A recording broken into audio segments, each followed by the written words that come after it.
오늘 예수님이 이 땅에 오신 이유라는 제목으로 함께 나누고자 합니다. 25일 이제 성탄절이지만 오늘부터 이제 또 성탄주일로 같이 한 주간을 지내게 됩니다. 우리 옆 사람에게 한번 다시 인사할까요? 메리 크리스마스. 네, 미리 크리스마스가 되나요? 네, 감사합니다. 오늘은 네, 오늘 저녁에는 또 성탄 행사가 있는데 제가 참 많이 기대가 됩니다. 여러분 모두 함께 했으면 좋겠습니다. 실은 예수님의 그 탄생 날짜는 아무도 모릅니다. 여러 가지 설이 있지만 아무도 모릅니다.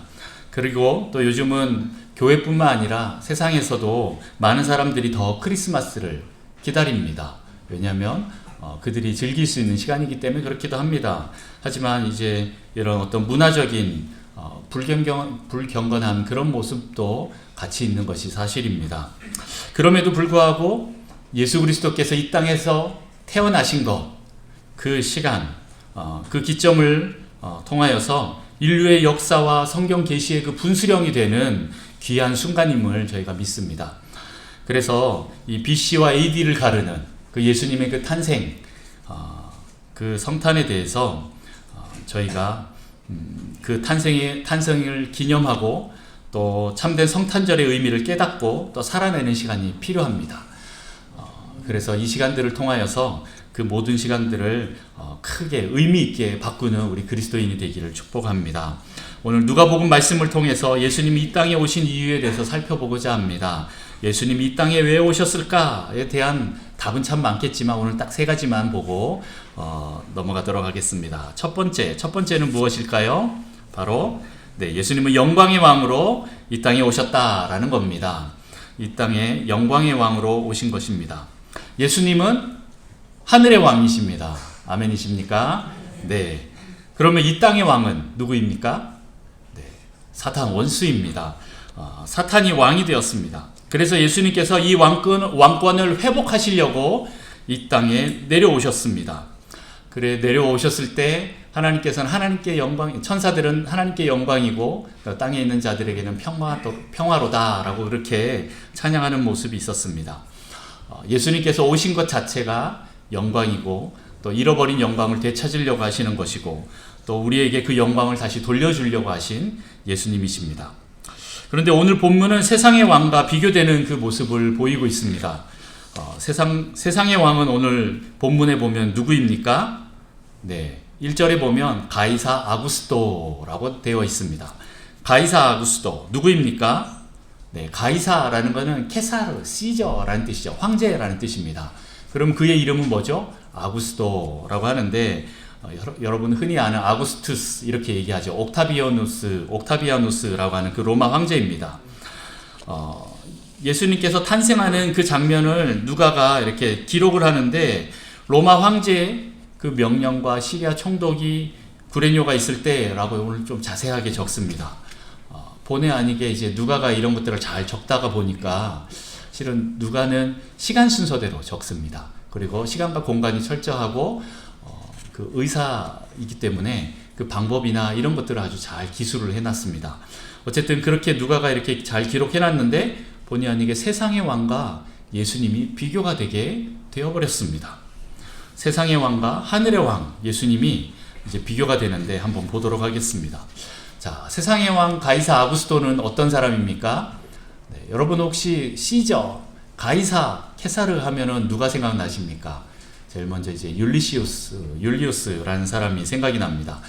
율리우스 시저라는 사람의 실은 손자뻘이 되는 사람이고 BC 31년부터 AD 14년까지 로마를 통치한 황제이고 1인 권력자로 그 모든 것을 다스렸던 사람입니다. 군인이었고 호민관이었고 또 막강한 권력을 소유한 사람이었습니다.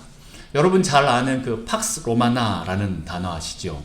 네, 로마의 평화라는 그런 뜻인데 그 로마의 평화라는 그 말을 이룬 사람입니다. 그 로마에서 부귀와 영화를 누리게 했던 그 존재다라는 거지요. 그런데 이 로마에서 이 수많은 번영과 이 문화와 부귀와 영화를 누리게 하는 것은 무엇을 통해서 그렇게 할 수 있었을까요? 바로 막강한 군사력으로 그렇게 된 것입니다. 막강한 힘으로 그렇게 된 것이지요. 세상의 왕은 강력과 힘으로, 그 권력으로 그 모든 것을 이룹니다. 이것을 굉장히 중요하게 여깁니다. 내 나라 잘 살기 위해서 남의 나라 짓밟는 것, 그것은 당연한 것으로 생각했다라는 겁니다. 내가 잘 살기 위해서 남을 짓밟고 거기에 있는 것을 빼앗아 오는 것, 그것이 세상의 방식이었습니다. 오늘 아구스토도 이러한 평화의 왕으로 군림했지만, 팍스 로마나를 꾸렸지만 어찌 보면 가짜 평화의 왕이었습니다. 로마 사람들 자기들끼리만 잘 살기 위해서 식민지 사람들을 쥐어짜는 그런 폭력으로 굴복시킨 그런 평화였다라는 거죠. 그리고 또 수리아 총독 구레뇨라는 사람도 나오는데, 이 사람도 이 세금을 아주 악독하게 걷었던 사람으로 유명합니다. 뭐 로마 황제나 로마 총독이나 다 주변에 있는 식민지들을 쥐어짜서 로마가 잘 살게 되었다라는 거죠. 지금 그 가이사 아구스토가 그렇게 자기의 세금을 걷기 위해서 오늘 호구 조사령을 내리는 것입니다. 네, 호적하라라고 이렇게 명령하는 것이죠.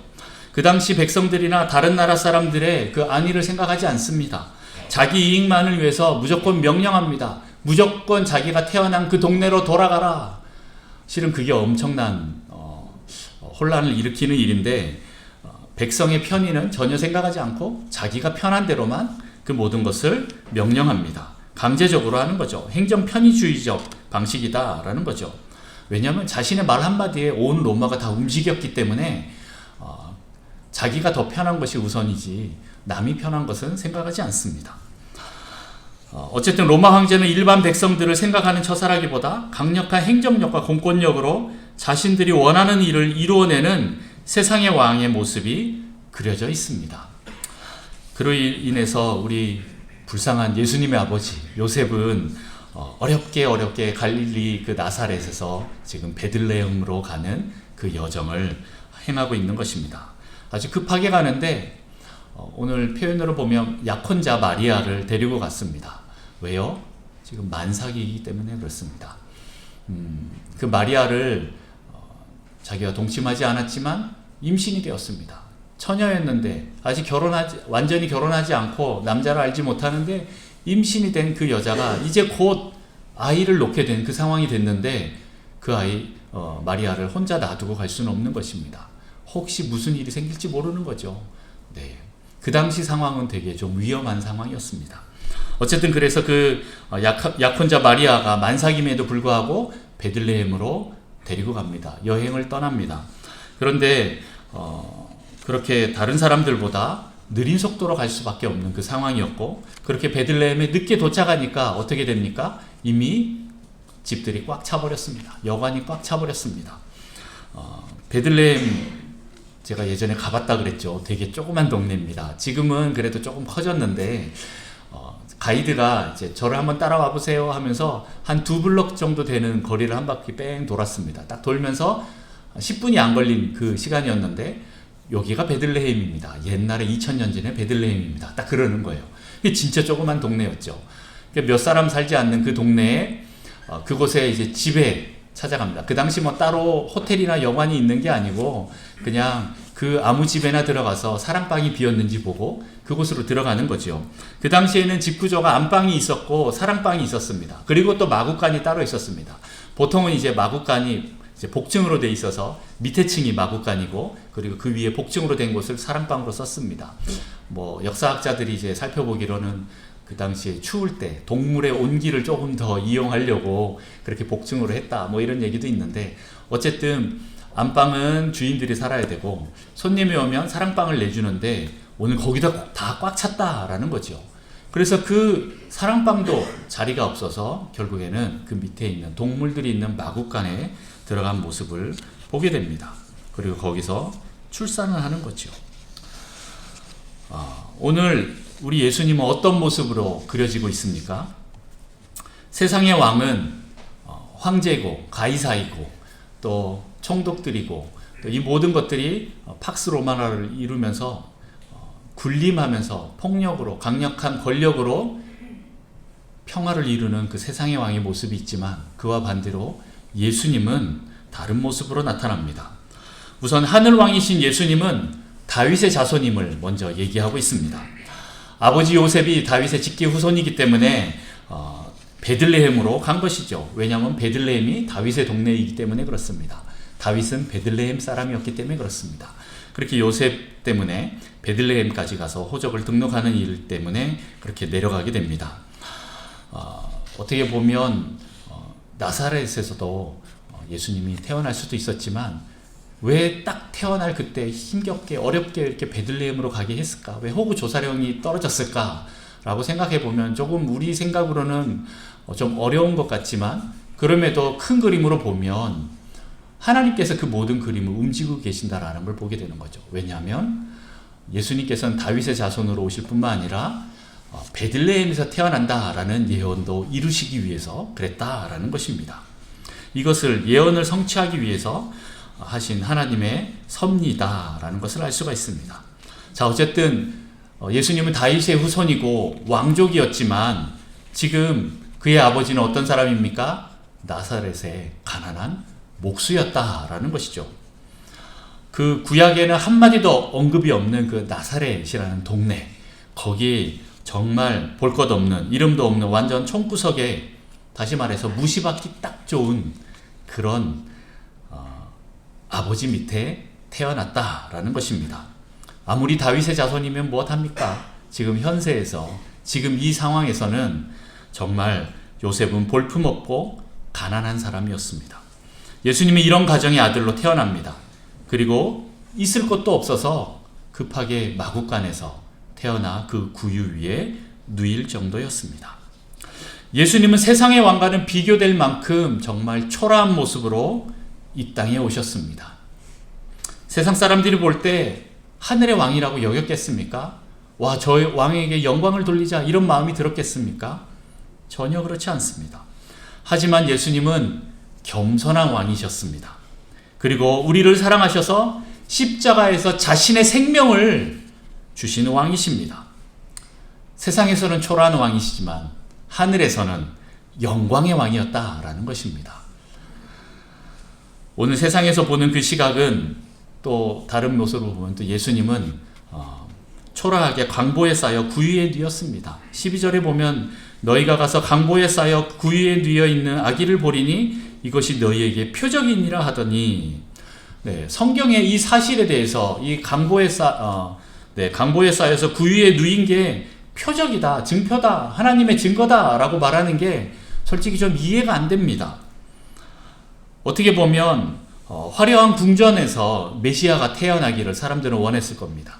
그 당시 많은 사람들은 메시아 하면 정치적이고 군사적인 메시아를 원했습니다. 정말 어떤 강력한 힘으로 저 로마를 부시고 깨부시고 우리 이스라엘을 독립시켜서 하나님 나라로 만들어주는 것, 이것을 기대했을 것입니다. 그런데 예수님이 오셨는데 강보에 쌓여서 구유에 누였다. 말들이 먹는, 소들이 먹는, 양들이 먹는 그 밥통 위에 아기를 올려놨다라는 것입니다. 이것이 표적이다 라고 생각하면 우리는 의아하게 생각합니다.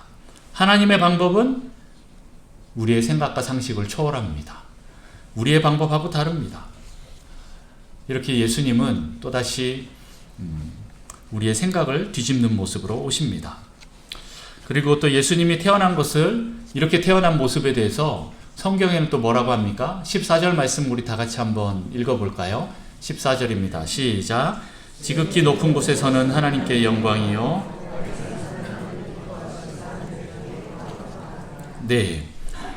분명히 세상에서는 초라한 모습으로 오셨는데 하나님 보시기에는 또 천사들이 말하기로는 지극히 높은 곳에서는 하나님께 영광이요, 땅에서는 하나님 기뻐하신 사람들 중에 평화로다, 이렇게 말하고 있는 것입니다. 왜 그렇습니까? 이 예수님께서 오셨다라는 것은 하나님을 가장 분명하게 보여주는 계시가 바로 예수 그리스도이기 때문에 그렇습니다. 예수님이기 때문에 그렇습니다. 세상적으로는 분명 초라한 모습이지만 나중에 하나님의 사랑과 공의를 온전하게 보여주는 완전한 하나님의 형상으로 그렇게 보여주셨기 때문에 이미 그것을 미리 보았기 때문에 천사들은 하나님께 영광이다 라고 얘기를 하고 있는 것입니다. 영적으로 보면 이 모든 것은 하나님께 영광입니다. 세상의 눈으로 보면 초라한 모습이지만 하늘에서는 영광입니다. 다시 말해서 예수님께서는 보이지 않는 하나님을 이 사람들에게 명확하게 보여주는 완전한 계시로 오셨기 때문에 완전한 영광으로 나타나셨다라는 것입니다. 하늘왕이 이 세상에 오셨지만 그 모습은 세상의 왕과는 너무 비교되는 초라한 모습입니다. 하지만 그 정체성은 변함이 없습니다. 그렇기에 하나님이 보시기에 영광이고 기쁨입니다. 솔직히 하나님이 이 예수님을 가난한 목수의 아들이 아닌 왕궁에서 떵떵거리는 그 헤롯 왕의 아들로 보내셨다면 어땠을까라는 생각도 해봅니다. 아니, 가이사 아구스토의 아들, 황제의 아들로 보내시면 어땠을까? 그러면 그 로마의 권력을 가지고, 그 힘을 가지고 그 로마를 완전히 다 기독교화할 뿐만 아니라 전 세계를 다 복음화시킬 수 있지 않을까? 뭐 이런 생각도 해봅니다. 아주 복음을 전하는 데 더 쉽지 않았을까라는 생각도 해봤습니다. 그런데 하나님은 그렇게 하지 않으셨습니다. 세상에서는 초라하지만 아무 권세도 없어 보이지만 하나님은 세상에 어떠함으로 일하지 않으셨다라는 겁니다. 그리고 하나님은 예수님을 온전히 잘 성장할 수 있도록 도울 수 있는 그 부모를 찾다가 오늘 요셉과 마리아에게 보내셨습니다. 세상적으로는 가난하고 별로 볼 것 없는 초라한 그 나사렛에 사는 목수의 아들로 보내셨지만 하나님께서는 수많은 사람들 중에 왜 하필이면 요셉과 마리아를 선택해서 보내셨을까라는 생각을 해보면 조금 생각이 달라집니다. 다시 말해서 하나님이 이들을 얼마나 신뢰하는지 알 수 있다라는 것입니다.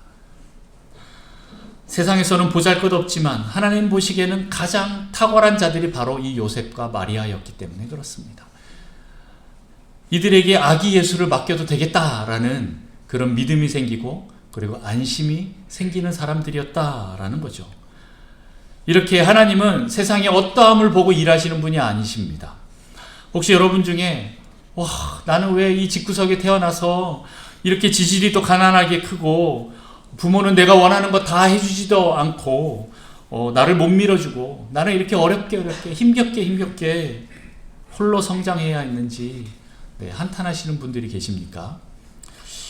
그런 원통함이 더 많은 분들에게 있을 수도 있습니다. 실은 저도 한때는 그런 생각에 사로잡혔었습니다. 하지만 여러분 염려하지 마십시오. 하늘에서는 이 모든 것을 다 갖춘 사람을 하나님께서 쓰시는 것이 아니라 그럼에도 불구하고 하나님을 선택하는 사람들을 하나님께서 찾으시고 그들에게 상을 주십니다. 예수님도 이런 자들에게 다가오신다라는 것을 여러분 기억하십시오. 모든 것을 다 갖춘 저 강남 부자의 자녀로 태어나야 하나님의 일을 할 수 있는 것이 아니라는 겁니다. 자, 어쨌든 예수님의 이 세상적인 초라한 모습, 이게 아니라 진정한 모습을 보는 것이 더 중요합니다. 그렇게 그것을 볼 때 우리의 고백이 달라지는 거예요. 그 고백을 한 사람이 있습니다. 누가복음 23장 47절 말씀을 한번 같이 읽어볼까요? 시작. 백부장이 그 된 일을 보고 하나님께 영광을 돌려 이르되 이 사람은 정녕 의인이었도다 하고 또 비슷한 말이 있습니다. 마가복음 15장 39절입니다. 같이 읽습니다. 시작. 예수를 향하여 섰던 백부장이 그렇게 숨지심을 보고 이르되 이 사람은 진실로 하나님의 아들이었도다 하더라. 아멘. 오늘 예수님을 그 십자가에 못 박는 그 백부장이 한 고백이에요. 제자들은 다 도망가고 유대인들은 손가락질하면서 네가 그리스도면 한번 거기서 내려와 봐라 라고 하면서 손가락질하고 있었는데 그 모든 것을 다 본 로마의 백부장은 이렇게 고백합니다. 하나님께 먼저 영광을 돌립니다. 그리고 이 사람은 정녕 의인이었도다 라고 이렇게 고백하는 거죠. 마가복음에는 이 사람은 진실로 하나님의 아들이었도다 라고 이렇게 고백하는 것입니다. 로마의 백부장이 하는 고백은 하나님께 영광을 돌릴 뿐만 아니라 예수님은 하나님의 아들, 진짜 하늘의 왕이심을, 영광의 왕이심을 고백하는 거죠. 왜요? 예수님이 진짜 모습을 봤기 때문에 그렇습니다. 자기 나라의 그 황제는 자기의 이익을 위해서 지금 사지로 자기 군인들을 다 몰아내었지만, 그리고 자기가 살려고 로마 군인들을 이곳까지 파송했지만, 예수님은 전 인류를 구원하시기 위해서 자신이 직접 희생하여 이 땅에 내려오셔서 십자가에 자기가 대신 죽으셨다라는 것입니다. 더 낮은 곳으로 십자가로 가는 그 왕을 보고서 로마 백부장의 고백이 달라졌다라는 것입니다. 예수님이 진짜 영광의 왕, 하나님의 아들이십니다. 그것을 보여주기 위해 예수님께서 이 땅에 오셨습니다. 우리의 영광, 잃어버렸던 그 영광을 다시 되찾기 위해서, 그리고 다시 하나님께 올려드리기 위해서 그렇게 영광으로 오셨다라는 것입니다. 자, 두 번째입니다. 두 번째부터는 금방금방 지나갑니다. 자, 두 번째는 어떤 왕이십니까? 네, 평화를 전하러 오셨다라는 겁니다. 예수님은 평화를 전하러 오신 왕이십니다. 예수님이 오신 이유, 네, 평화를 전하러 오셨다라는 겁니다.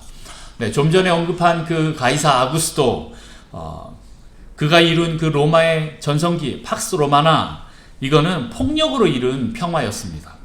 세상에서 영광은 어떻게 보면 강력한 폭력을 의미합니다.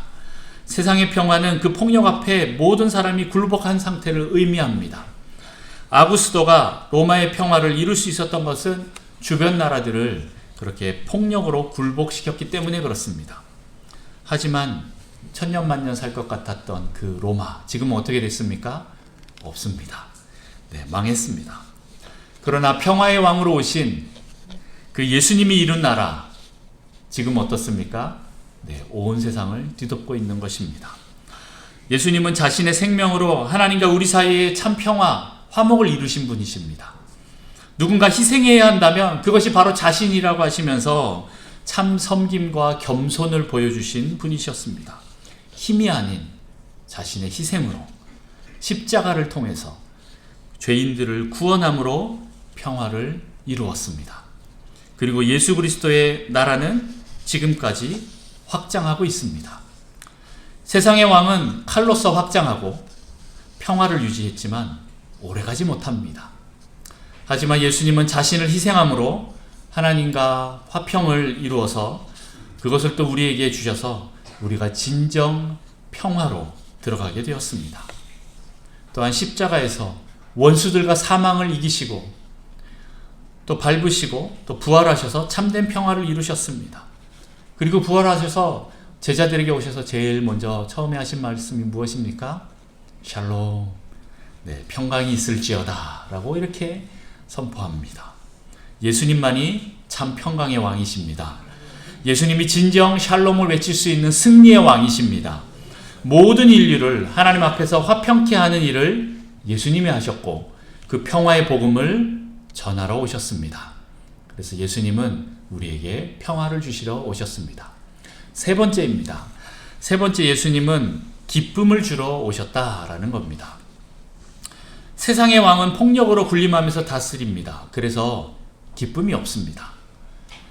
그러나 하늘의 왕이신 예수님은 기쁨으로 다스리기 때문에 백성들은 기쁨으로 왕을 따를 수 있습니다. 예수님 우리에게 참 평화를 이루셨기에 우리 모두 기쁨이 가득하게 됩니다. 또한 예수님도 기쁨 그 자체이기에 예수님을 만나면 우리는 참 기쁨이 가득하게 됩니다. 예수님이 오신 것은 큰 기쁨입니다. 우리를 죄와 폭력, 가난, 질병에서 구원하시면서 창조주 하나님과의 그 관계를 회복시키기 위해서 오신 분이다라는 겁니다. 그래서 예수님을 만나는 사람은 큰 기쁨을 누리게 됩니다.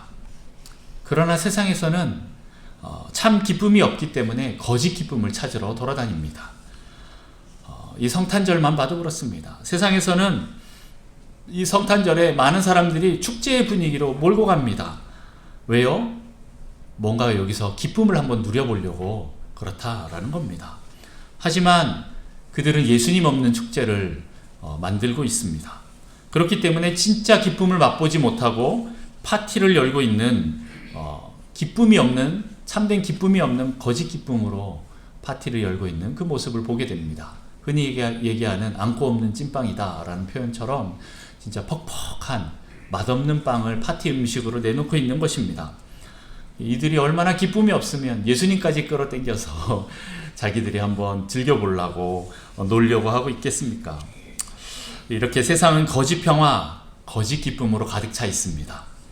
세상의 방법으로 평화와 기쁨을 얻으려고 하지만 실은 잘 되지 않습니다. 본질을 파악하지 못해서 그렇다라는 거죠. 누가 본질입니까? 무엇이 본질입니까? 바로 예수 그리스도가 본질입니다. 예수님으로 평화와 기쁨을 얻어야 하는데 자꾸 자기들 방식으로 내가 원하는 그 기쁨을 얻으려고 하니까 실은 결국 끝까지 못 얻게 됩니다. 그러나 교회는 예수님이 계시기 때문에 작은 것에도 감사하고 또 서로를 돌보고 또 작은 것에도 흘려보내서 풍성해지고 또 함께하는 것만으로도 기쁨이 가득 차고 또 서로를 도와주고 세워주는 그런 기쁨의 공동체라는 것이 바로 우리 교회이다라는 것입니다. 세상에서는 알 수 없는 그런 기쁨이 가득한 곳입니다. 왜냐하면 예수님이 계시기 때문에 그렇습니다.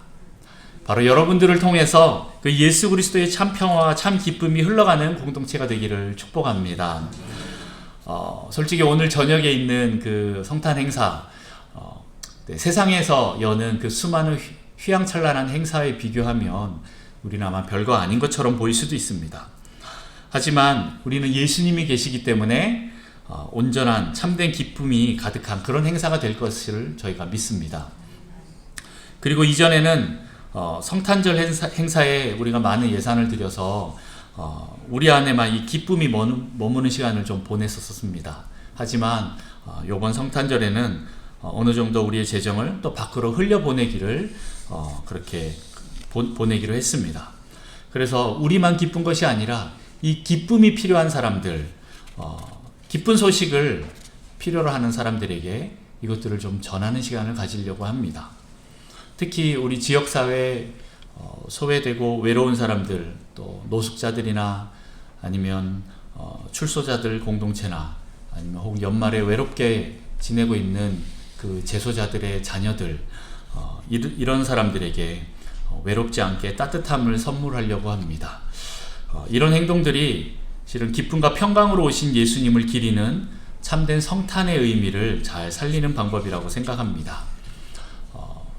전에는 이제 우리가 선물 비용을 참 많이 드렸는데 이번에는 그 선물 비용을 바깥으로 돌리겠다라는 그런 말입니다. 여러분 저녁에 오셔서 선물이 없다고 너무 서운해하지 마십시오. 여러분들이 이미 큰 선물을 받고 계시는데 그 선물을 또 다른 분들에게 많이 전하면 좋겠습니다. 그렇게 오늘 저녁에 우리 다 같이 함께 참여하면 정말 좋겠습니다. 말씀을 정리합니다. 겸손하게 이 땅에 오신 예수님은 영광스러운 참 하늘의 왕이십니다. 그리고 또한 하나님과 우리의 관계를 화목케 하신 참 평안의 왕이십니다. 그리고 우리에게 진정한 기쁨이 되시는 기쁨의 왕이십니다. 예수님 우리에게 이렇게 참 기쁨을 주시려 오셨습니다. 영광과 평화와 기쁨을 주러 오신 예수 그리스도이십니다. 여러분 이 예수님을 만나고 관계하는 자들, 그 모든 자들에게 참 기쁨과 평강이 있기를 축복합니다. 예수님은 2000년 전에 이 땅에 태어나셨지만 지금도 우리와 함께하고 계십니다. 임마누엘 하시는 그 예수님과 즐거운 성탄절 보내시는 여러분 되시기를 축복합니다. 기도하겠습니다.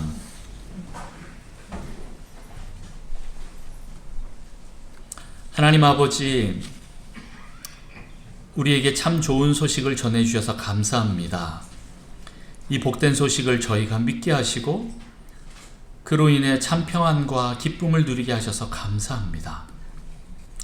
하나님, 예수님이 세상의 왕, 세상의 임금과 같지 않게 하셔서 감사합니다. 세상은 폭력과 힘, 분열과 비난으로 군림하려고 하지만 예수님은 희생과 헌신, 공의와 사랑, 기쁨과 평강으로 우리를 다스리시는 분이십니다. 그래서 우리는 참 평안과 기쁨을 누릴 수 있게 되었고 그 기쁨으로 살아가는 천국 백성이 되게 해주셨습니다. 우리도 이 기쁨을 받아 누리며 예수님을 알지 못하는 이들에게 복된 소식을 전하는 저희가 될 수 있도록 하나님 저희를 도와주십시오. 그래서 우리의 기쁨이 더 커지고 함께 누릴 사람들이 더 많아져서 큰 기쁨의 공동체가 되도록 주님 도와주십시오. 아직 예수님을 모르고 만나지 못한 이들에게 복음이 전파되게 하시고 가난하고 소외된 이웃들, 지치고 상한 이웃들에게도 복음이 들어가도록 은혜를 베풀어 주시옵소서. 그래서 모두 기쁨이 가득한 성탄이 되도록 은혜를 베풀어 주시옵소서. 주님 감사드리며 우리를 위해 이 땅에 오신 하늘의 왕이신 예수님의 이름으로 기도합니다. 아멘.